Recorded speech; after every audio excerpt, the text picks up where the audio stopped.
Hai Teens, jumpa kembali dalam acara TFC.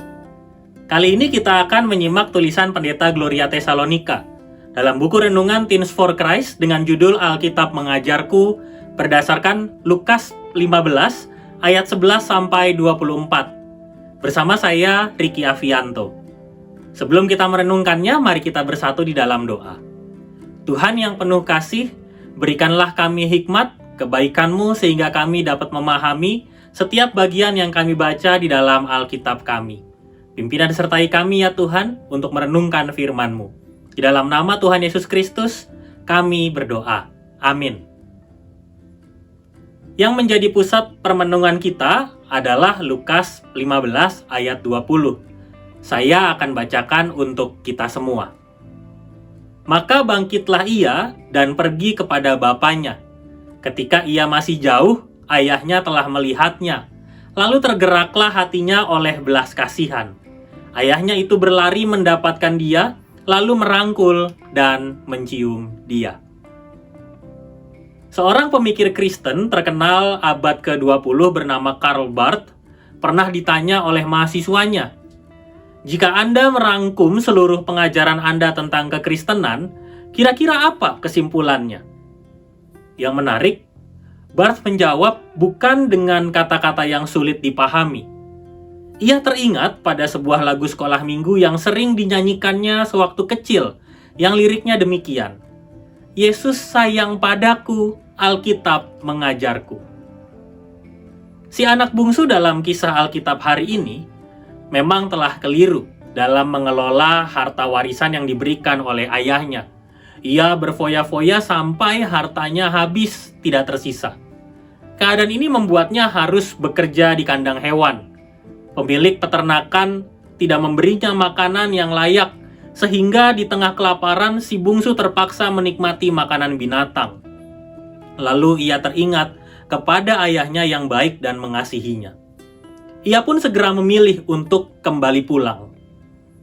Dari kejauhan, ayahnya melihat anaknya ini. Sang ayah berlari mendapatinya, memeluk, mencium, mengganti seluruh pakaiannya yang kotor dan bau, lalu merayakan pulangnya sang anak. Kamu pasti tahu maksud dari cerita ini, bukan? Iya, Allah sangat mengasihimu. Jesus loves you. Teens, di Alkitab ada begitu banyak kisah yang menunjukkan betapa Allah mengasihi manusia.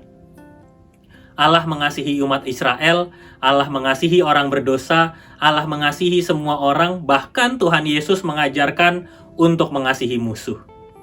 Alkitab memang menjadi sumber utama untuk belajar bagaimana Allah mengasihi manusia dan manusia mengasihi sesamanya yang lain serta alam ciptaannya. Masih rutinkah kamu membaca Alkitab di tengah aktivitas sebagai pelajar? Masih bertekunkah kamu untuk merenungkan firman Tuhan? Mari terus tumbuhkan semangat dan tekad untuk rajin membaca Alkitab. Mari kita berdoa. Tuhan yang penuh kasih, kami belajar untuk semakin giat, semakin rajin dalam mengenal-Mu, mengasihi-Mu, dan terutama ketika kami semakin rajin membaca Alkitab kami. Pimpinan sertai kami ya Tuhan, supaya kami sungguh-sungguh berubah dan berbuah semakin lebih baik. Sertai kami di dalam nama Tuhan Yesus Kristus, kami berdoa. Amin. Demikian renungan kita hari ini. Jangan lupa subscribe, like, dan bagikan kepada yang lain. Tuhan memberkati.